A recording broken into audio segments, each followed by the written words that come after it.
Jika terus begini, Korea Selatan bisa ditelan oleh Indonesia. Begitu pikirku dalam hati. Papan-papan reklame produk Indonesia yang memenuhi sudut-sudut kota Seoul. Lagu-lagu pop Indonesia yang menggema di jalanan. Negara yang dulunya hanya berkiblat ke barat ini, kini dalam 30 tahun seolah berlomba menjadi Indonesia kedua. Pembelajar bahasa Indonesia telah melampaui 40.000 orang. Bahkan pemerintah pun merekomendasikannya.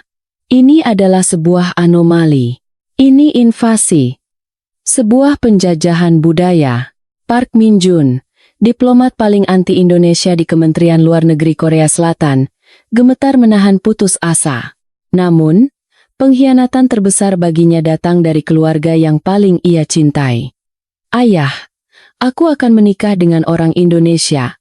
Keyakinan yang ia pegang teguh selama 34 tahun hancur berkeping-keping. Dengan amarah yang meluap, ia terbang ke Jakarta untuk menggagalkan pernikahan itu.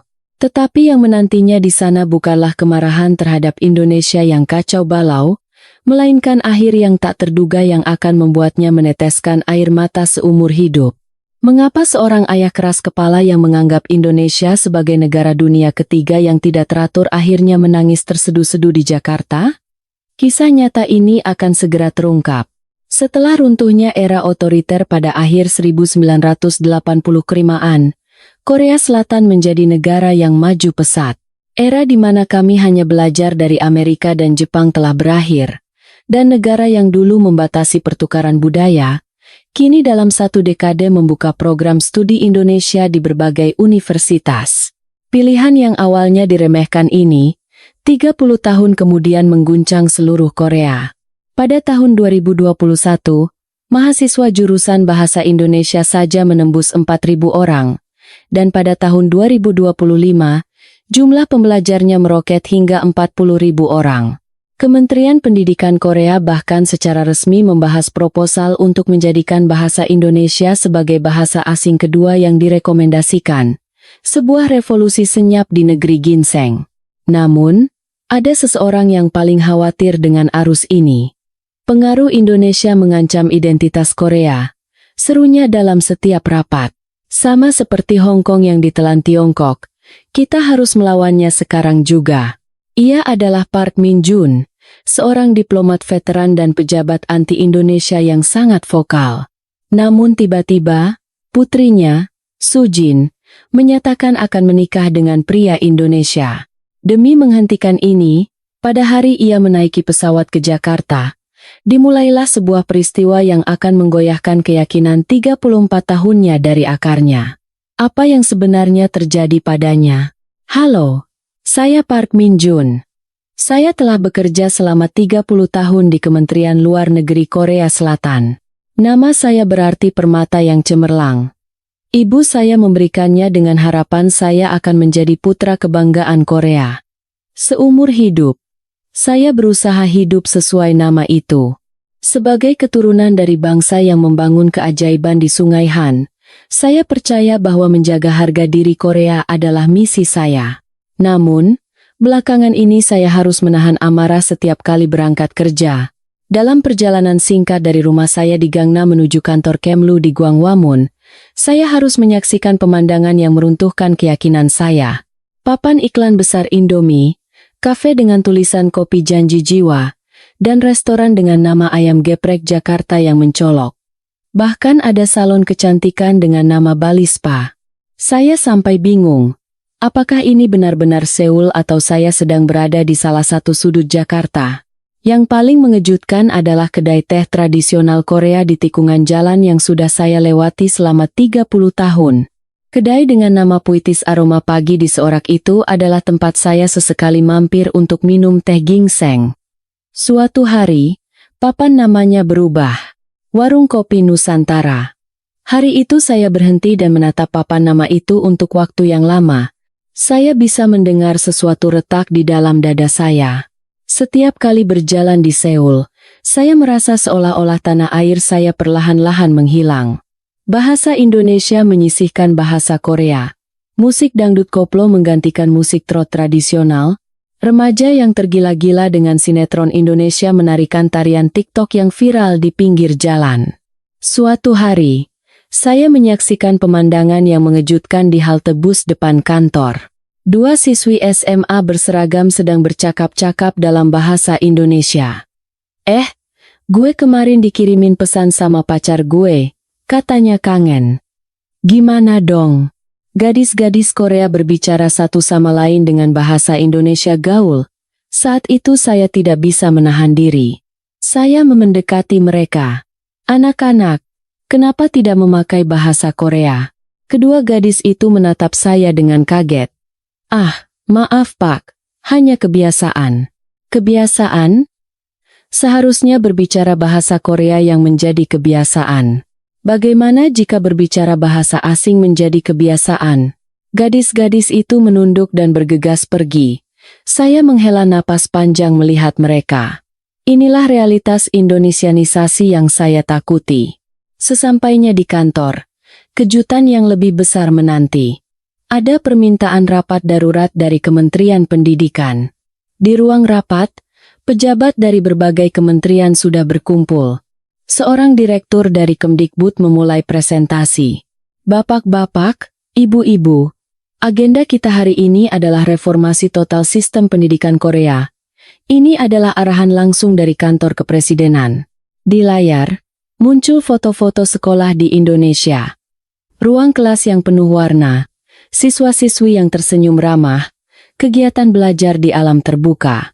Ini adalah proposal untuk memodernisasi pendidikan kita dengan mencontoh sistem merdeka belajar dari Indonesia. Sudah banyak negara Asia yang mengadopsi model ini dan berhasil. Saya melompat dari kursi. Tidak masuk akal, ruang rapat menjadi sunyi. Semua mata tertuju pada saya. Kita punya tradisi pendidikan yang sudah beratus-ratus tahun. Disiplin, kerja keras, dan daya saing. Itulah inti dari pendidikan kita, bukan?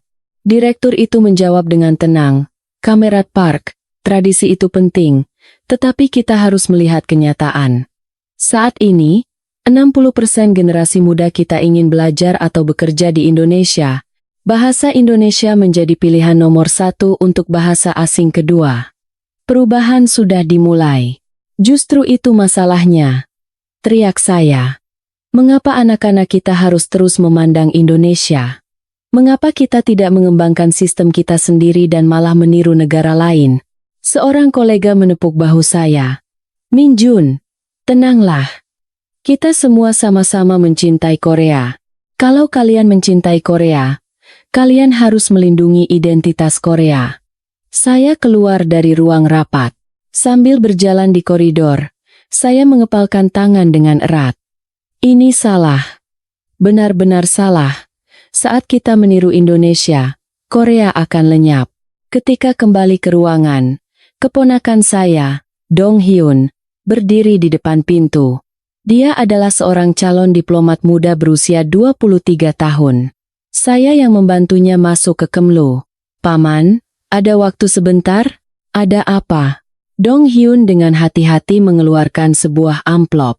Saya mau mendaftar program beasiswa dari pemerintah Indonesia Paman, untuk jurusan hubungan internasional di Universitas Indonesia. Saya tidak menerima amplop itu. Kau lulusan terbaik dari Seoul National University. Kenapa mau ke Indonesia lagi? Paman, abad ke-21 ini berbeda. Bahasa Indonesia dan pengalaman internasional adalah alat untuk masa depan saya. Saya tidak berniat meninggalkan Korea. Saya hanya ingin melihat dunia yang lebih luas. Alat? Bahasa bukan alat. Suara saya meninggi. Bahasa adalah identitas dan budaya. Saat kau belajar bahasa Indonesia, sedikit demi sedikit Korea di dalam dirimu akan hilang. Ekspresi Dong Hyun mengeras. Paman, bukankah itu prasangka? Saya fasih berbahasa Korea, juga bisa berbahasa Inggris. Saya hanya ingin menambah kemampuan bahasa Indonesia. Apa salahnya bisa banyak bahasa?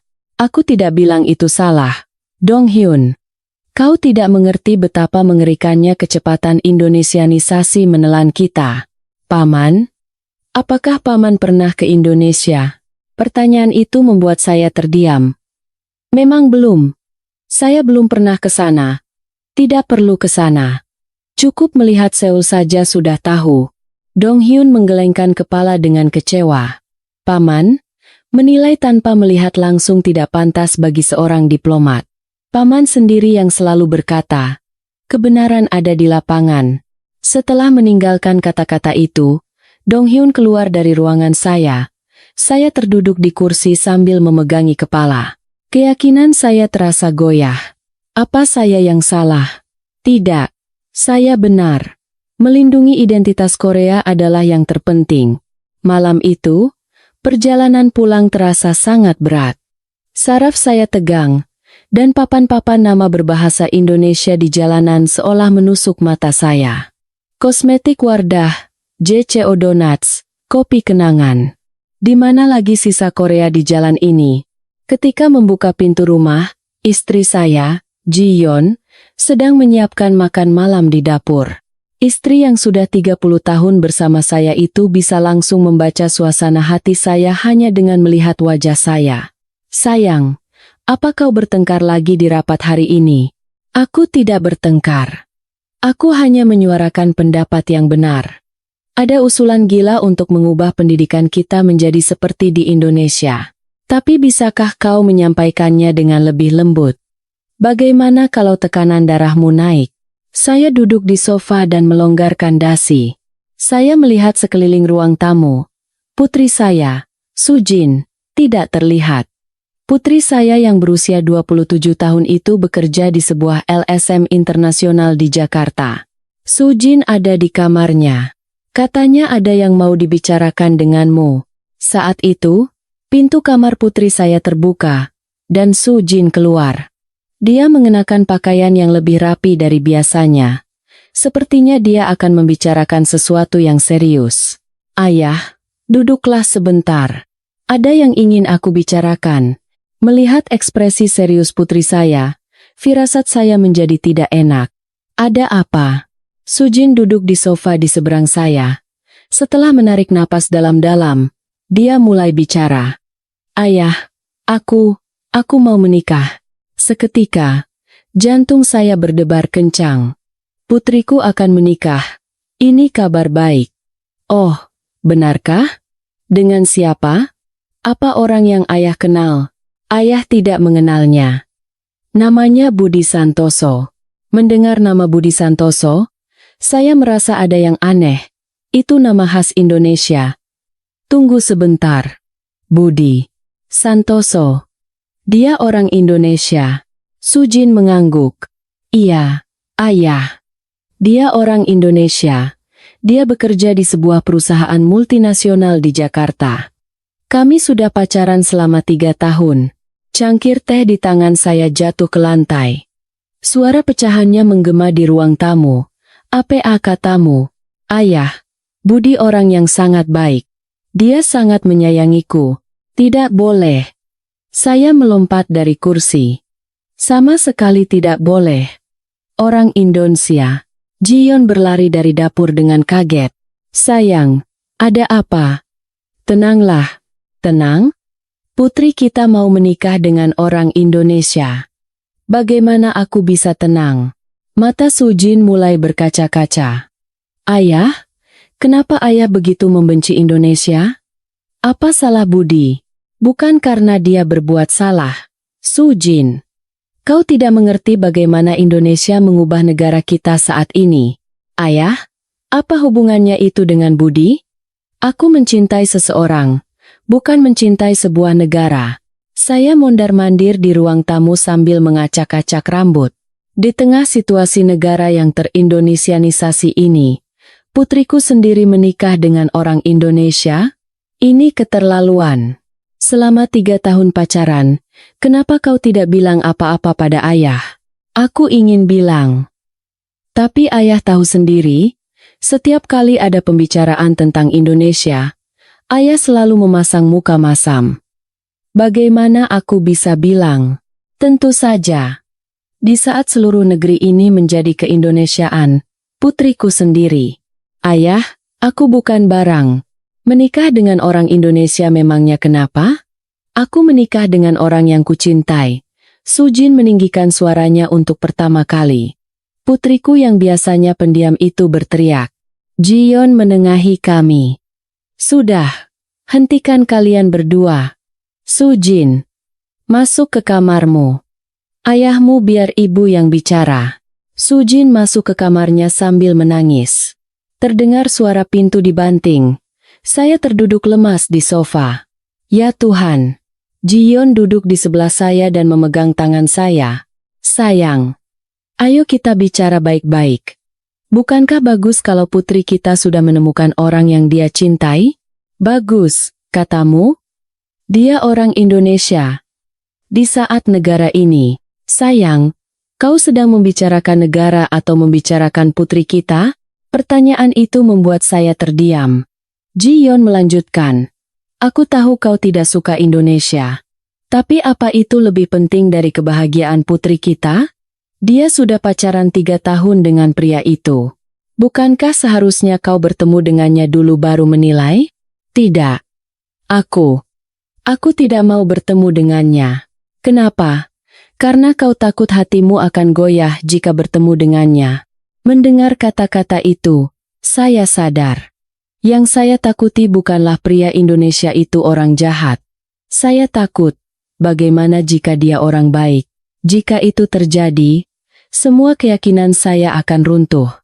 Keesokan paginya, saya berangkat lebih awal agar tidak bertemu Sujin.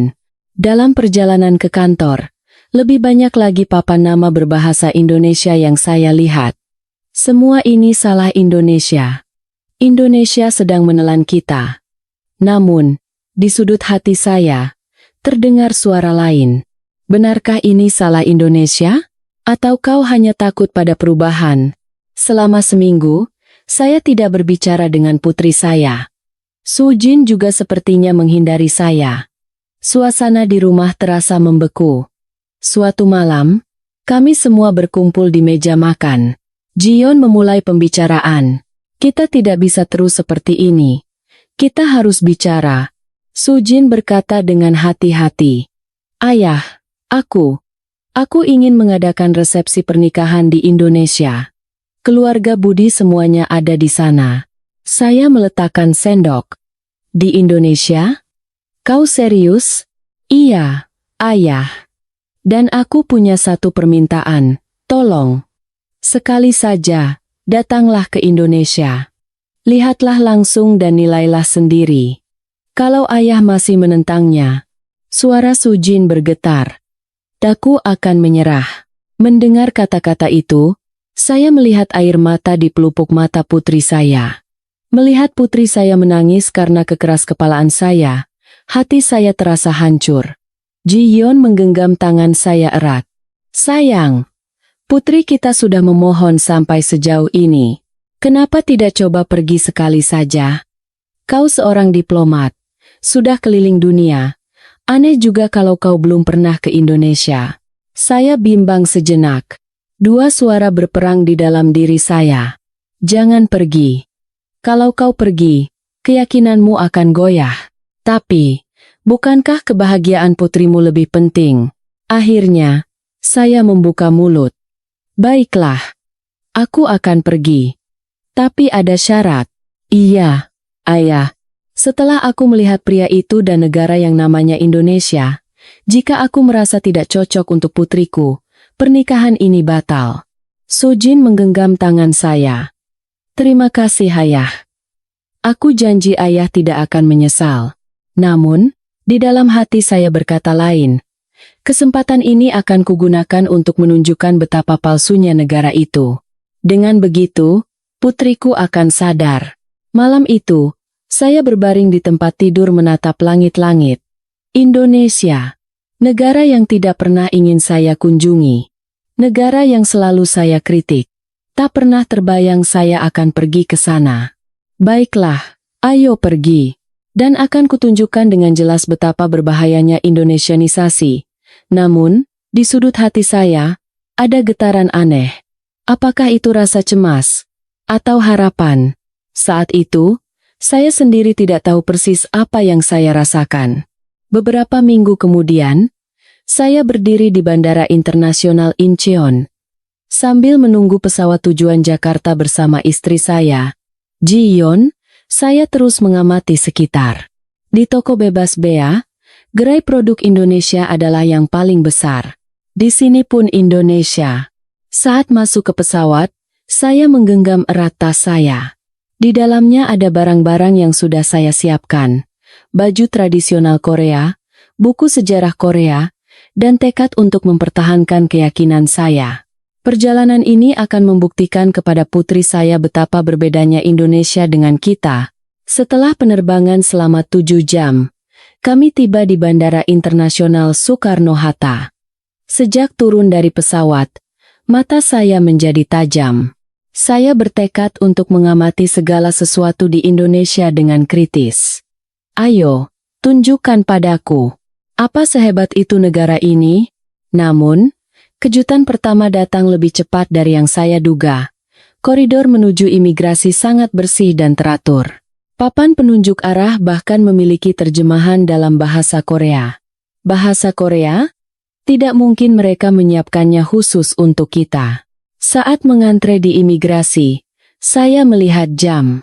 Di negara-negara berkembang, proses imigrasi bisa memakan waktu 1 jam. Di sini pasti sama saja.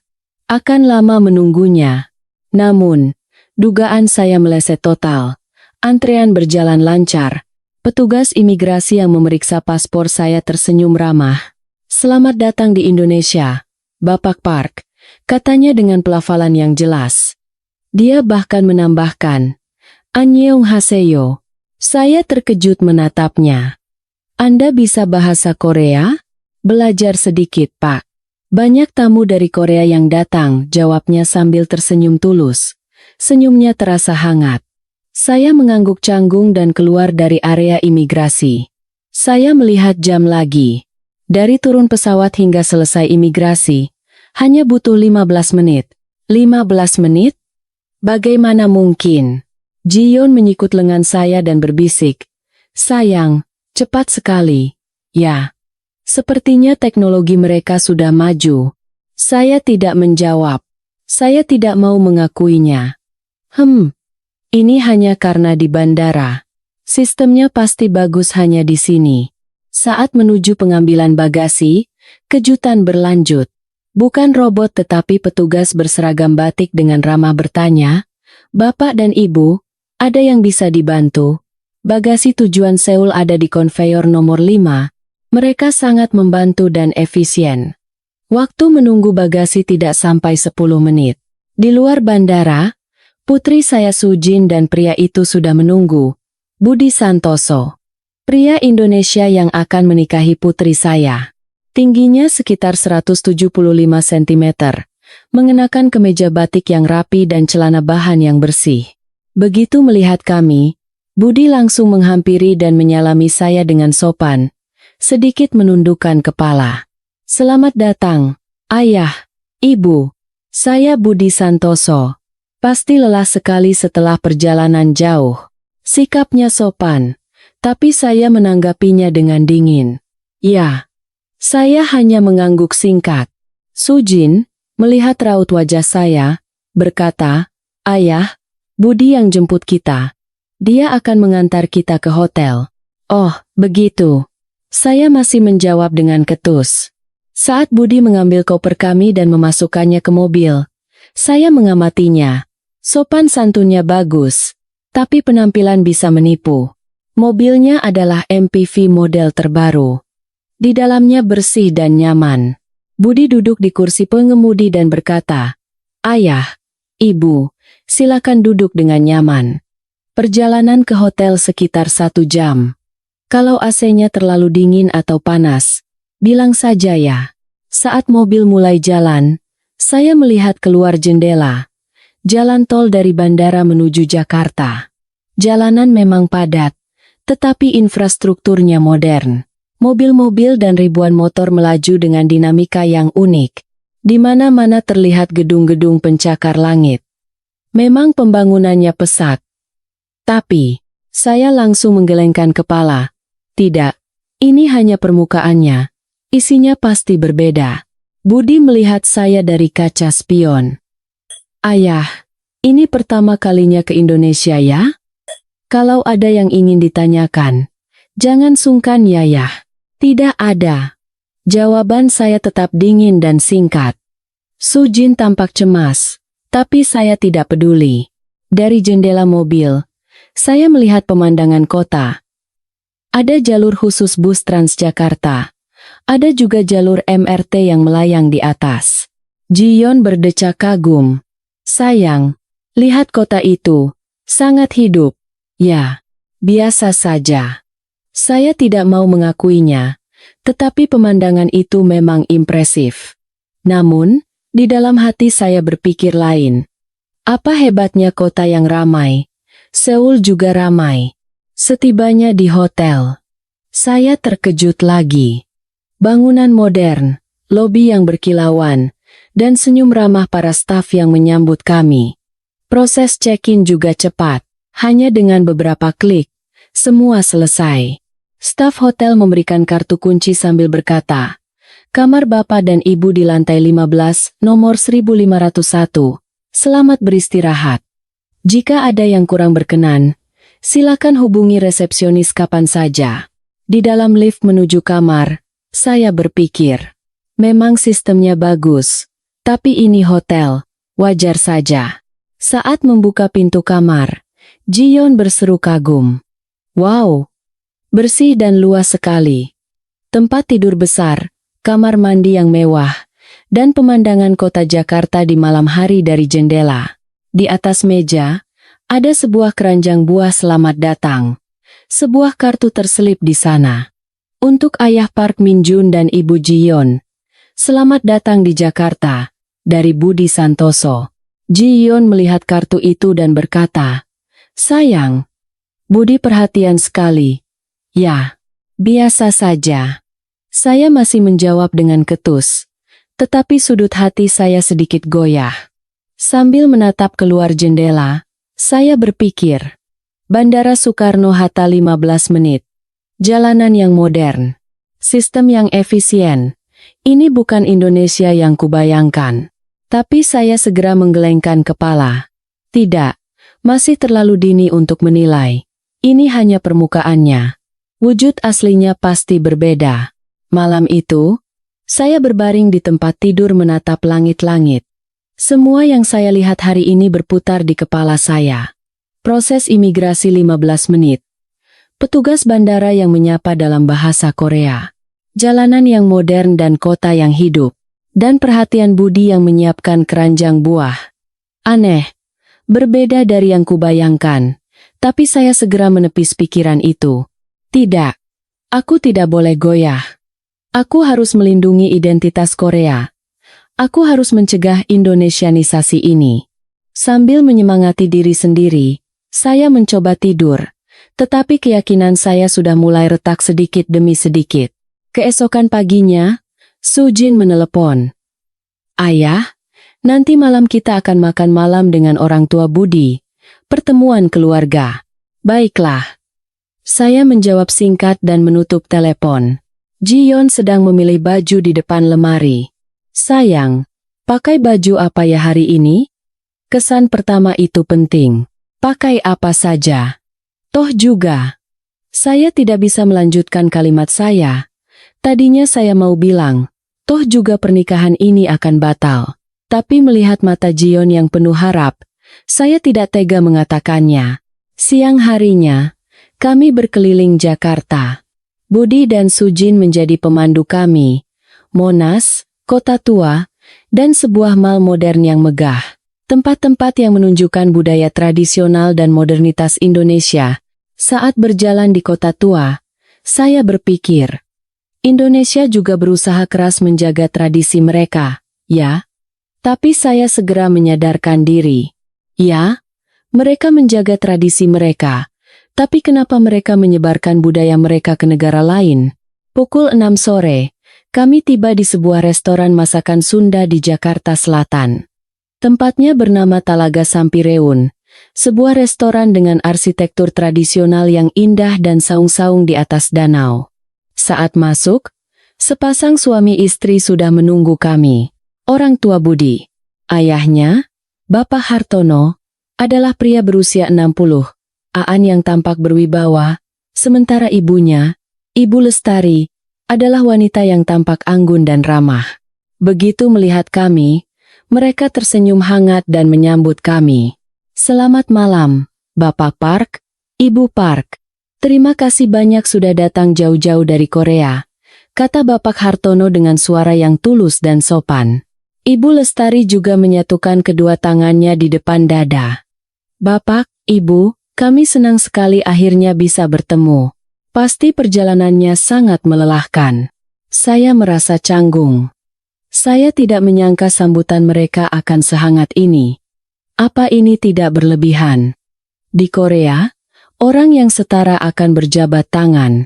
Sikap mereka yang sangat hormat membuat saya bertanya-tanya.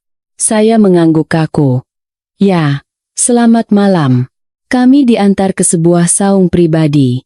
Saat kami duduk, Bapak Hartono membuka percakapan. "Bapak Park, perkenalkan, saya Hartono. Saya punya usaha kecil di bidang ekspor-impor. Saya Park Min Jun. Saya bekerja di Kementerian Luar Negeri Korea." "Wah, seorang diplomat. Sungguh luar biasa. Anda mengabdi untuk negara, ya?" Kata-kata Bapak Hartono terdengar tulus, penuh hormat. Justru itu membuat saya tidak nyaman. Kenapa mereka begitu merendah? Apa ada maksud tersembunyi?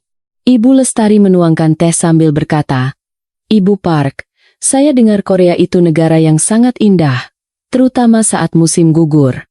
Saya ingin sekali ke sana suatu saat nanti." Jion menjawab dengan ceria, "Tentu saja, Ibu Lestari. Indonesia juga sangat indah. Kapanpun Ibu mau datang, kami akan menyambut dengan senang hati. Dan yang paling membuat saya kagum adalah budaya kekeluargaan di Korea yang saya lihat di drama," lanjut Ibu Lestari. Kata-katanya membuat saya menajamkan telinga. Di Indonesia, dulu juga budaya keluarga besar sangat kuat, tapi sekarang sudah banyak berubah. Kebanyakan sudah keluarga inti, bahkan saat hari raya sulit untuk semua keluarga berkumpul. Tapi saya dengar di Korea, ikatan keluarga masih sangat kuat. "Ya, begitulah." Saya menjawab singkat, tetapi saya terkejut. Terasa sekali bahwa mereka sudah mempelajari budaya Korea. Bapak Hartono menyambung, "Sebenarnya, kami banyak mencari tahu tentang Korea. Sejarahnya yang luar biasa, budayanya yang kaya, musik K-pop yang mendunia. Sungguh negara yang punya sejarah yang membanggakan. Putra kami, Budi, juga belakangan ini sedang belajar bahasa Korea," tambah Ibu Lestari. Katanya, dia ingin bisa berkomunikasi dengan keluarga Sujin. Mendengar itu, saya menatap Budi. Budi tersenyum malu-malu dan berkata dalam bahasa Korea, "Annyeonghaseyo, Abeonim." "Halo, Ayah." Pelafalannya masih kaku, tapi itu jelas bahasa Korea. Saya kehilangan kata-kata. Orang Indonesia menyapa saya dalam bahasa Korea. Sujin berkata dengan bangga, "Ayah, Budi sudah kursus bahasa Korea selama 3 bulan. Dia ingin bisa bicara dengan ayah dalam bahasa Korea." Oh, begitu. Perasaan saya campur aduk, terharu, sekaligus semakin tidak nyaman. Kalau mereka sudah seperti ini, bagaimana aku bisa menolaknya? Makan malam dimulai. Hidangan khas Sunda disajikan satu persatu. Gurame bakar, nasi liwet, karedok, sayur asem, makanan yang disiapkan dengan sepenuh hati. Ibu Lestari bertanya dengan hati-hati, "Bapak Park, kami khawatir kalau makanannya tidak cocok di lidah. Masakan Indonesia kan sangat berbeda dengan masakan Korea." "Tidak, tidak apa-apa."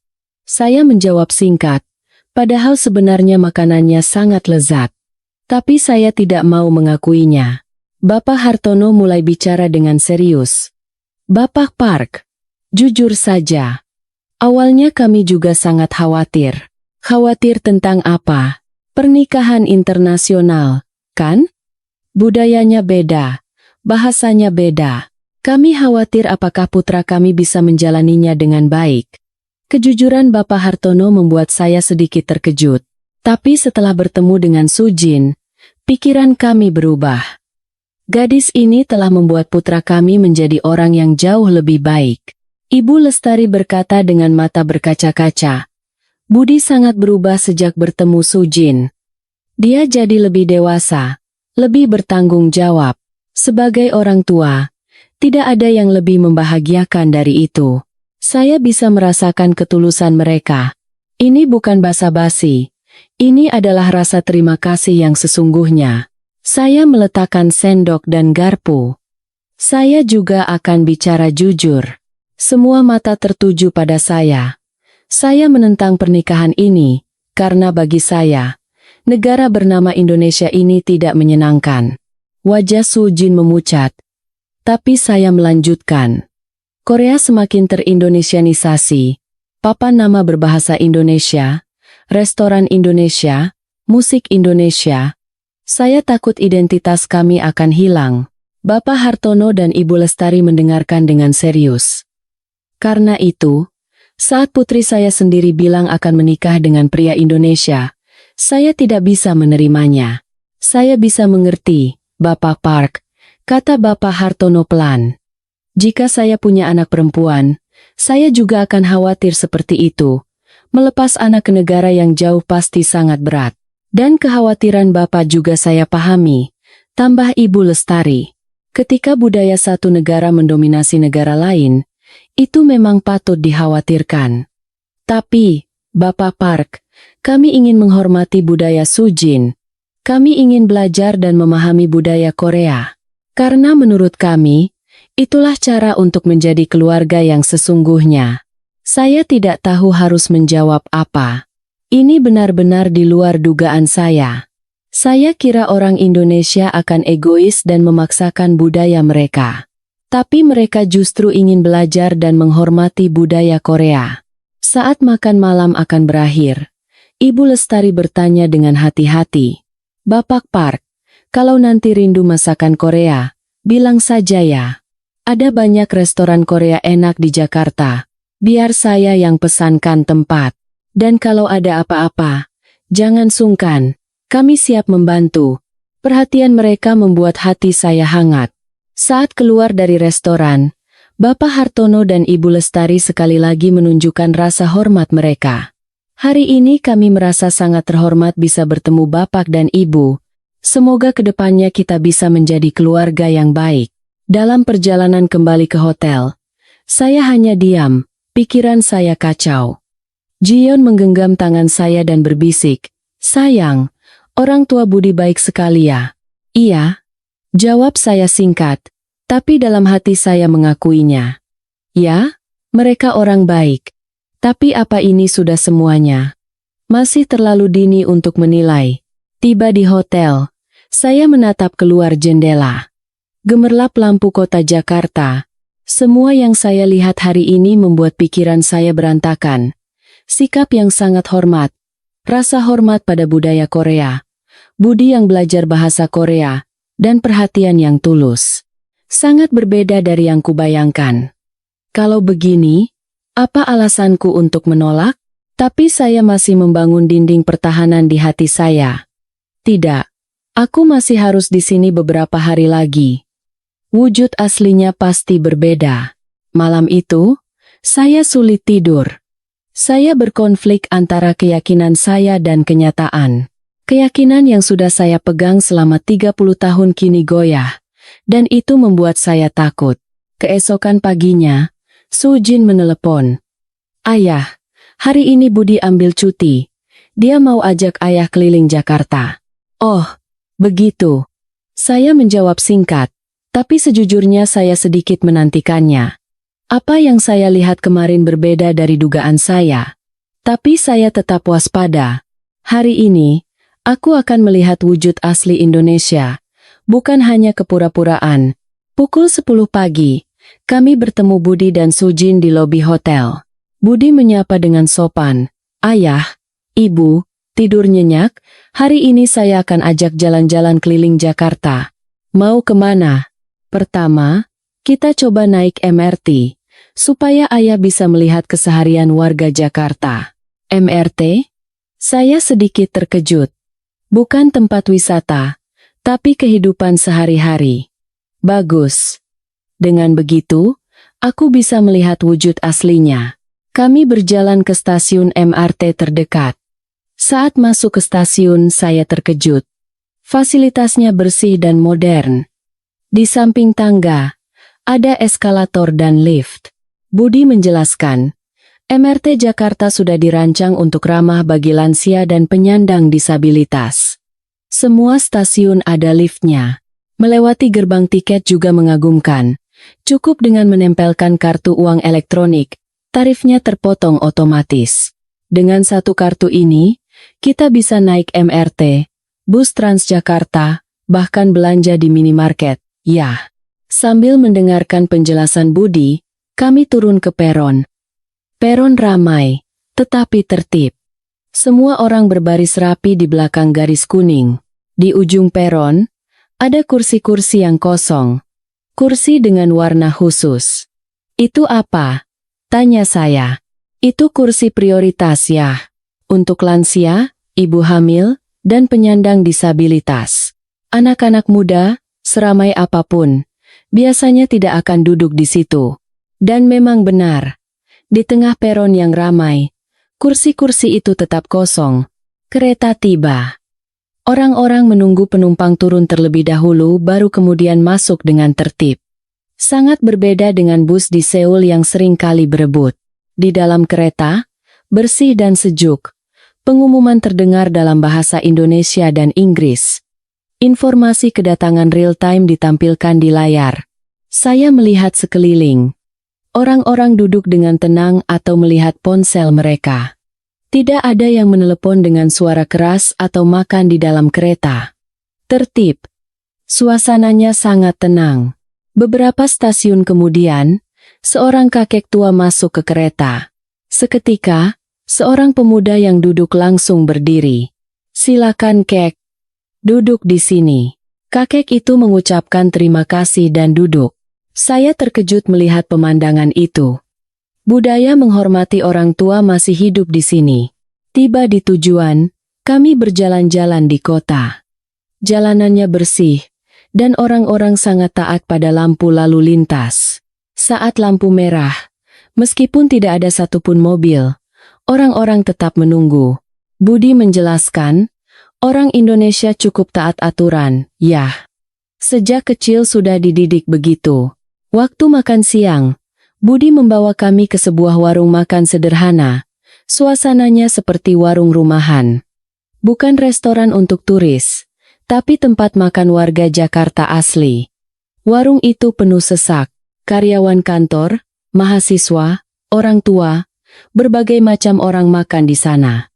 Seorang ibu pemilik warung menyambut kami dengan ceria. Selamat datang, Mas Budi. Mari. Silakan duduk di sini. Setelah memesan, makanan datang dengan cepat.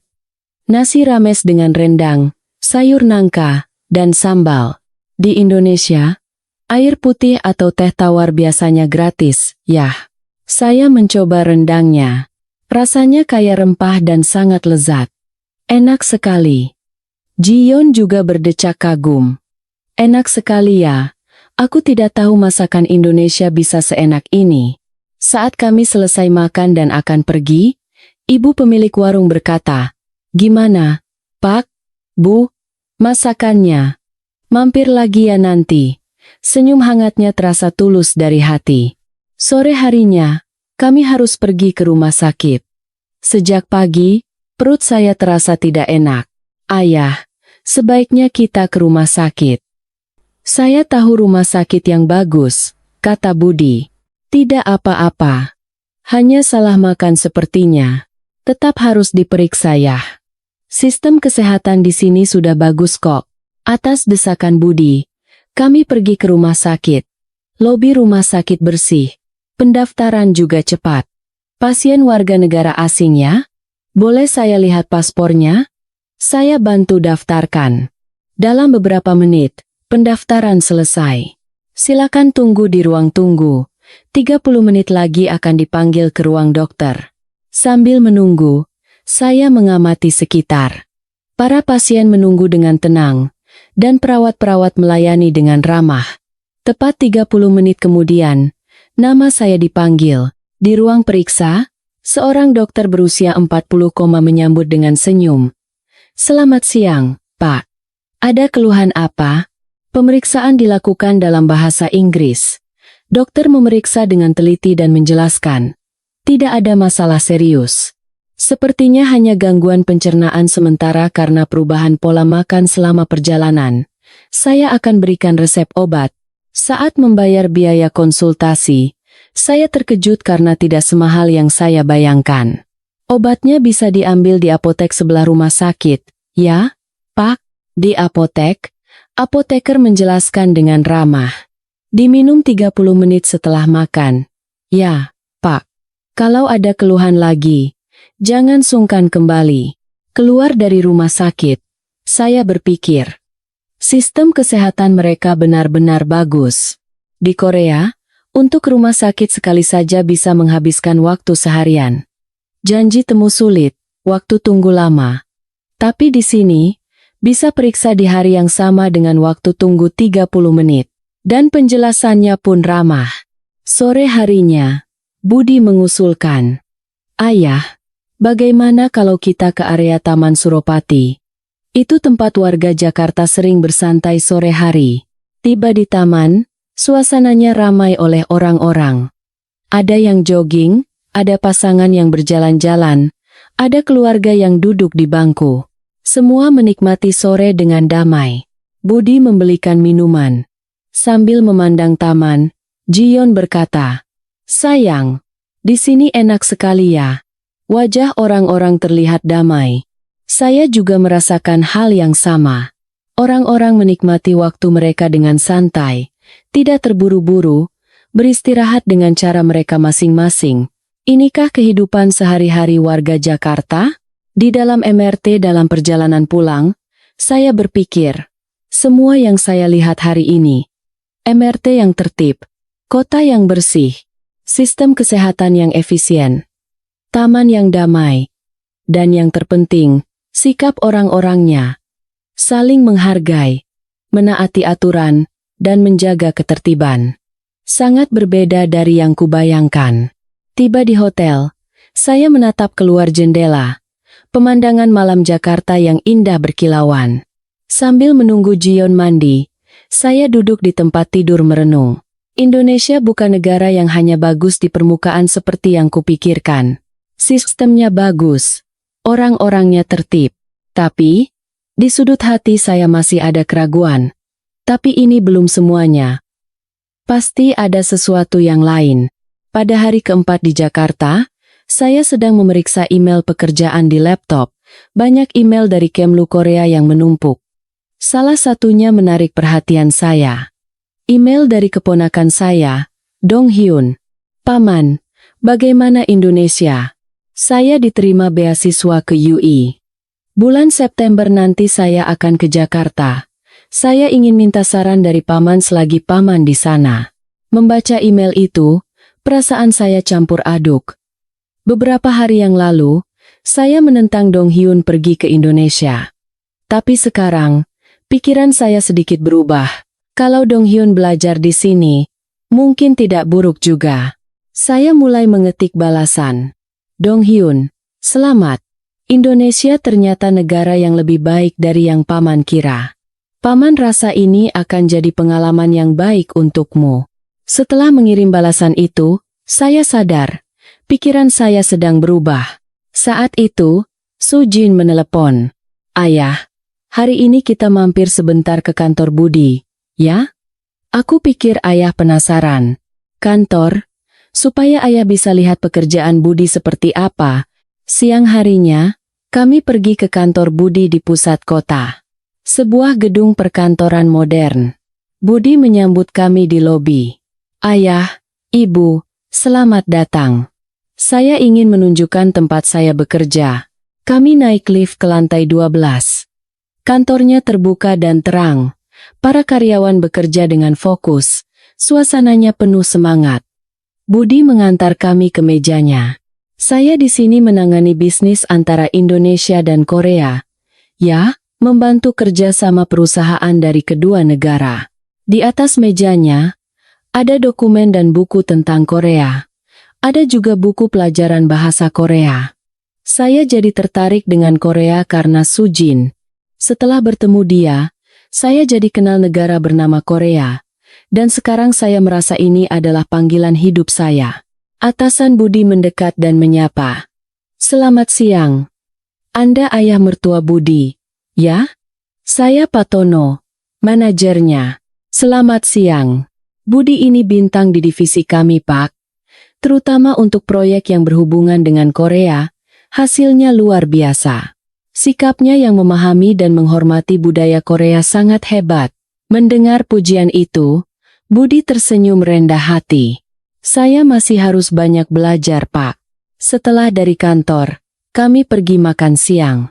Di restoran, Budi membuka pembicaraan dengan hati-hati. Ayah, sebenarnya ada yang ingin saya bicarakan. Apa? Saya pikir, Indonesia dan Korea bisa saling belajar. Bukan berarti Korea lebih hebat dari Indonesia, atau Indonesia harus mengikuti Korea. Sambil menatap mata Budi yang serius, saya mendengarkan.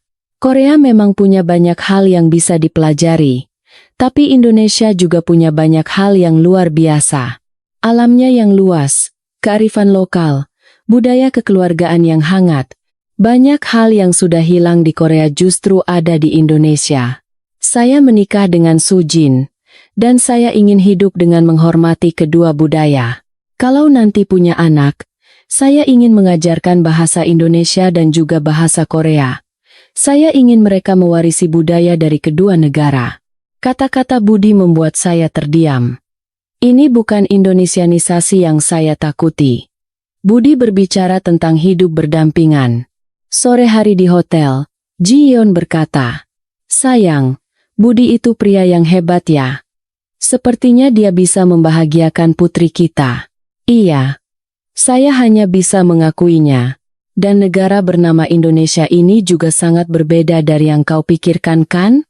Ya, sangat berbeda. Jion menggenggam tangan saya. Sayang, kenapa tidak coba membuka hatimu sekarang? Untuk pria dan negara pilihan putri kita. Saya menatap keluar jendela. Pemandangan sore kota Jakarta terbentang. Apa aku yang salah? Bukan Indonesianisasi, tapi hanya pertukaran budaya. Sore harinya, Sujin dan Budi datang lagi. Ayah, besok kita akan pergi ke tempat yang istimewa. Kemana? Rahasia. Ayah pasti suka.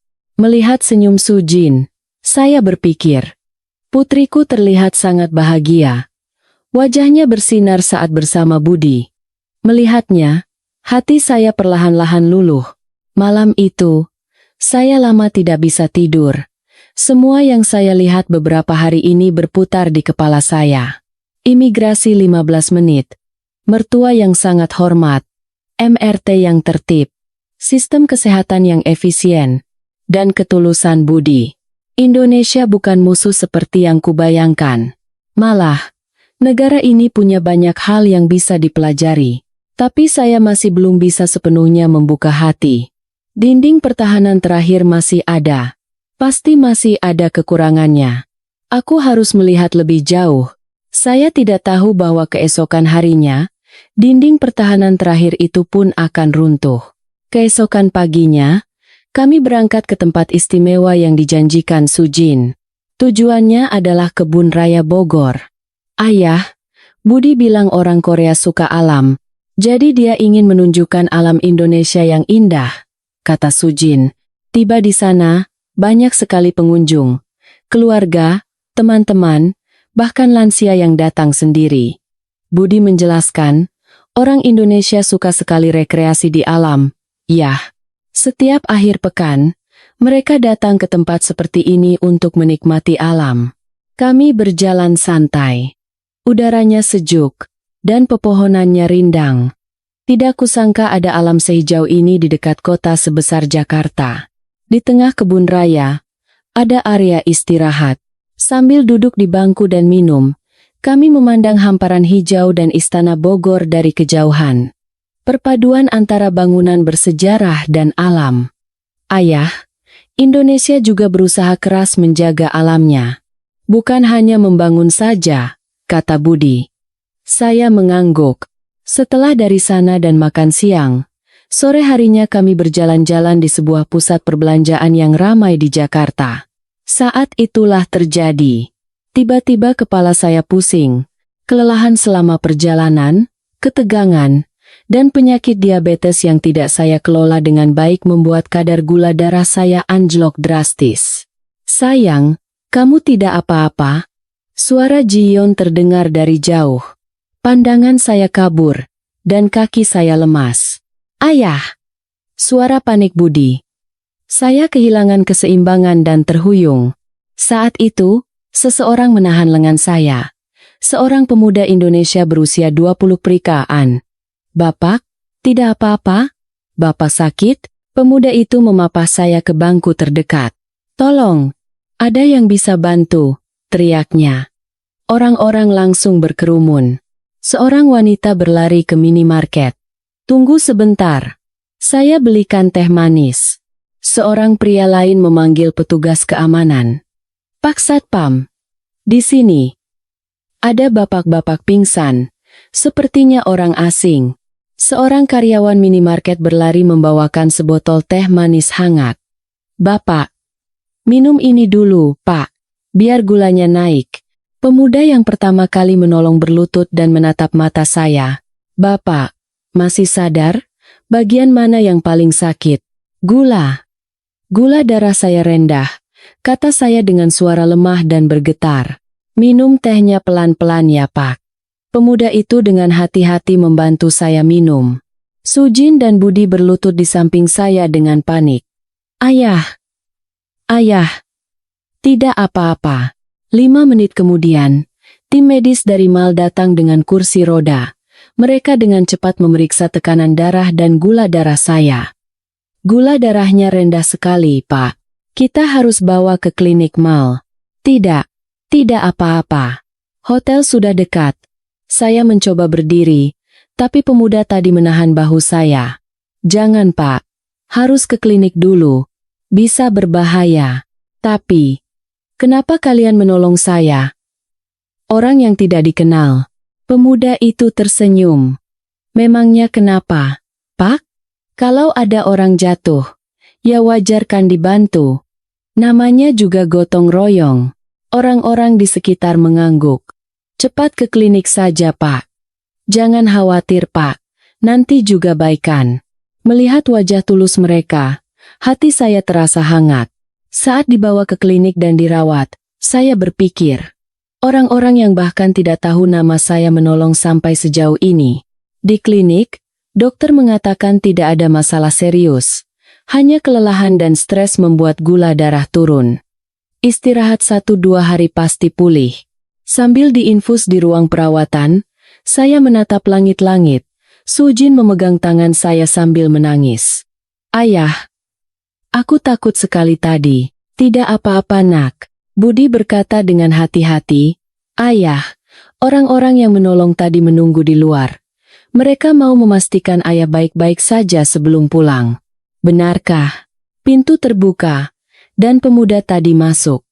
Bapak, sudah baikan. Saya khawatir.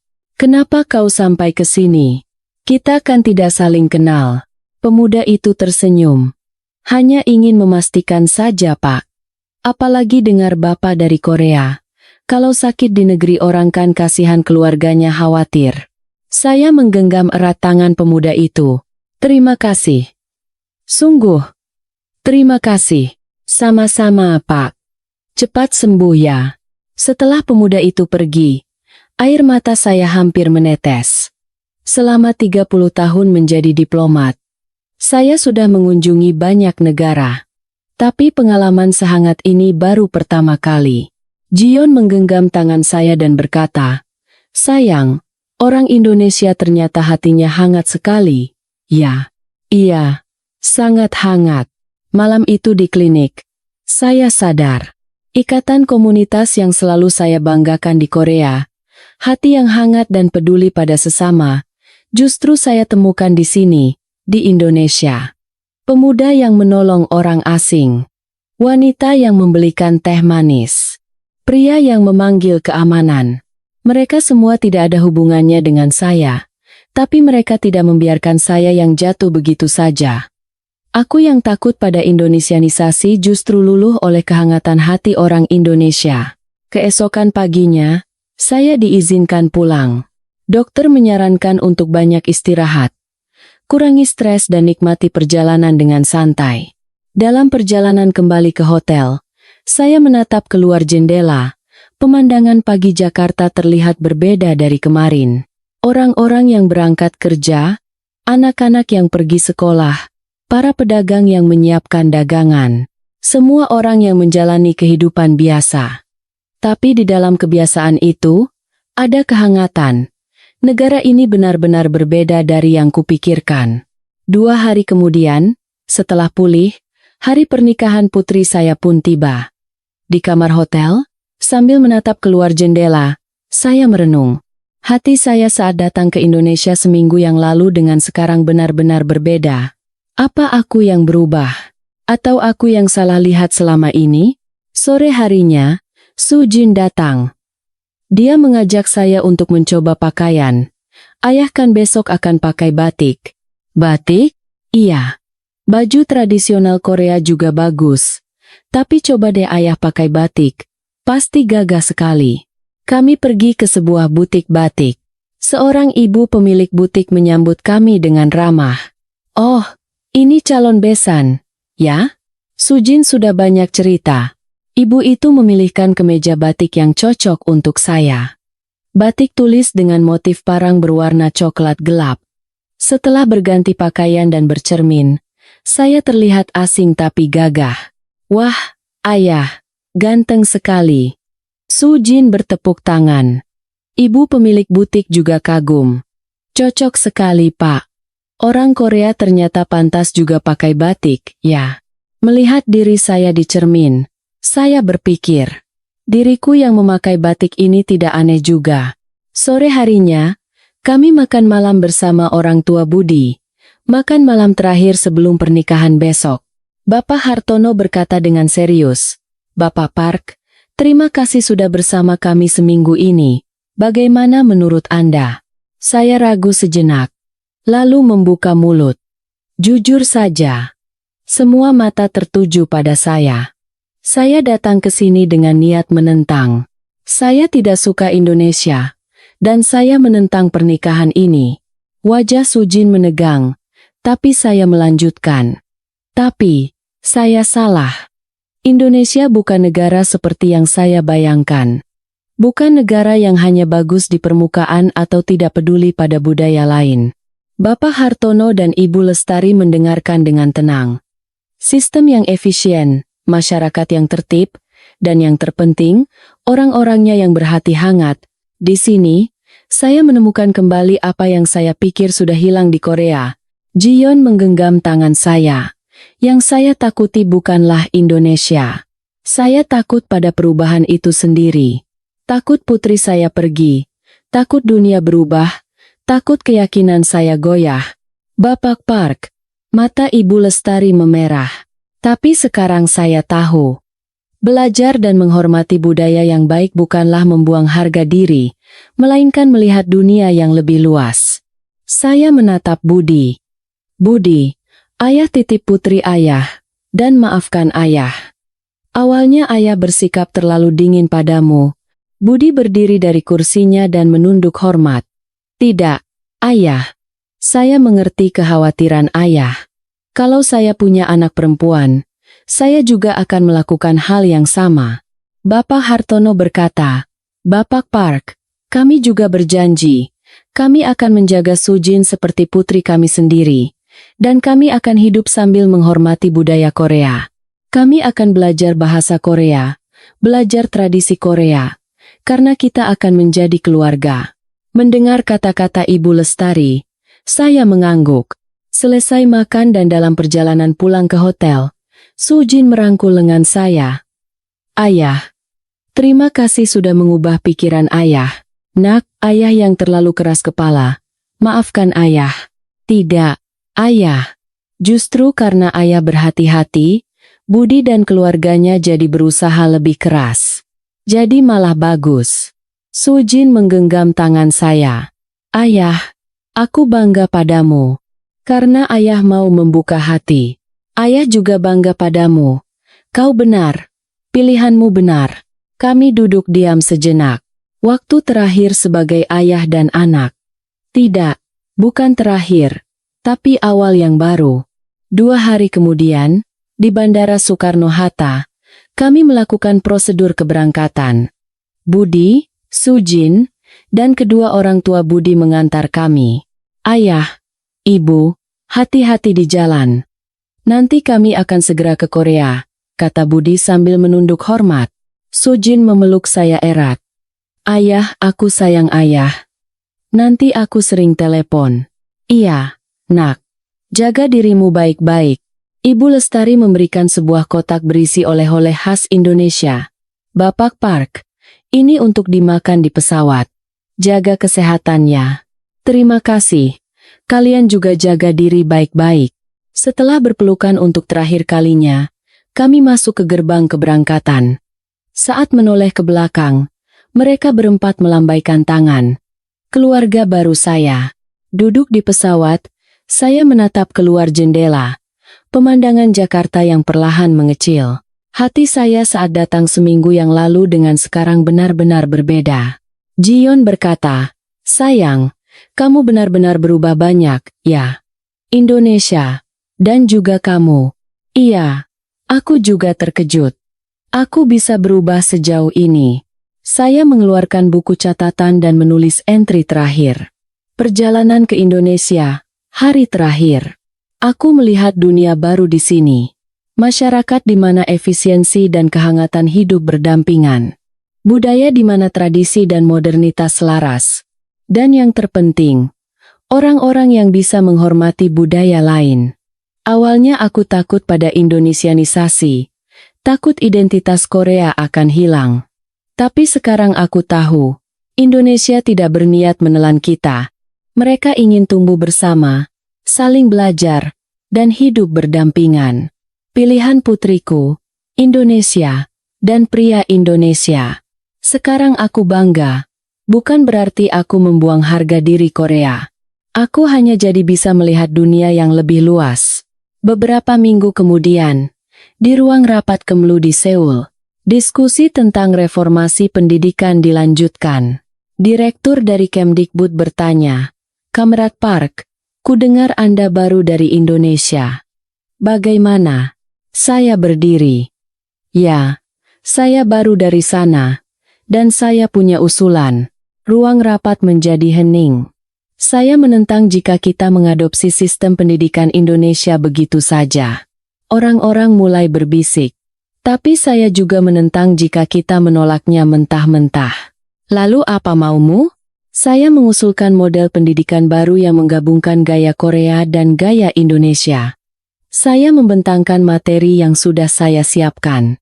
Kita gabungkan pendidikan alam dari budaya Indonesia dengan pendidikan teknologi dari Korea. Kita satukan semangat gotong royong mereka dengan sistem efisien kita. Menarik. Tolong jelaskan lebih detail. Misalnya, saat liburan musim panas, kita adakan pendidikan karakter di alam, dan saat musim dingin, kita fokus pada pendidikan teknologi. Kita perkuat pendidikan bahasa Korea, sambil mengajarkan bahasa asing seperti bahasa Indonesia dan Inggris. Orang-orang mulai mengangguk. Dan ada satu usulan lagi. Apa itu? Mengenai masalah papan nama berbahasa Indonesia di Seoul. Masalah itu. Saya tidak mengusulkan untuk menghilangkannya. Saya mengusulkan proyek papan nama yang mencantumkan bahasa Korea dan bahasa Indonesia secara berdampingan. Ruang rapat menjadi riuh. Model di mana kedua bahasa bisa hidup berdampingan. Bukan menolak budaya Indonesia, tapi membawanya berjalan bersama budaya kita. Direktur Kemdikbud bertepuk tangan. Usulan yang luar biasa, Kamrat Park. Kunjungan ke Indonesia membawa perubahan besar. Ya, berkat putri saya. Selesai rapat, saat kembali ke ruangan, keponakan saya Dong Hyun sudah menunggu. Paman, terima kasih atas surat rekomendasinya. Bulan September saya berangkat ke Jakarta. Selamat, Dong Hyun. Lakukan seperti saran Paman. Belajarlah yang giat di Indonesia. Tapi jangan pernah lupakan Korea. Baik, Paman. Dan, Dong Hyun. Ya, jadilah jembatan bagi kedua budaya. Jadilah diplomat masa depan yang bisa berbahasa Indonesia dan Korea. Mata Dong Hyun berbinar. Baik, Paman. Pasti akan saya lakukan. Sore itu, pulang ke rumah, saya melakukan panggilan video dengan Sujin. Nak, apa kabar? Baik, Ayah. Budi sekarang rajin sekali belajar bahasa Korea. Percakapan sederhana sudah bisa. Budi muncul di layar. Abeonim. Annyeonghaseyo. Wah, pelafalanmu semakin bagus. Terima kasih, Ayah. Saya akan belajar lebih giat lagi. Budi, kalian akan ke Korea bulan Desember, kan? Iya. Rencananya pas libur musim dingin. Bagus. Akan Ayah tunjukkan Korea yang sesungguhnya. Istana Gyeongbok, Pulau Jeju, semua budaya kita. Wah, saya tidak sabar. Setelah menutup telepon, saya menatap keluar jendela. Bintang-bintang bersinar di langit malam Seoul. Di jalanan, papan nama berbahasa Indonesia masih terlihat. Tapi tidak lagi mengganggu.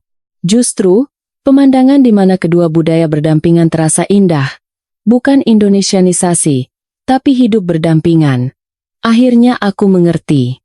Beberapa hari kemudian, usulan kebijakan saya diadopsi oleh pemerintah.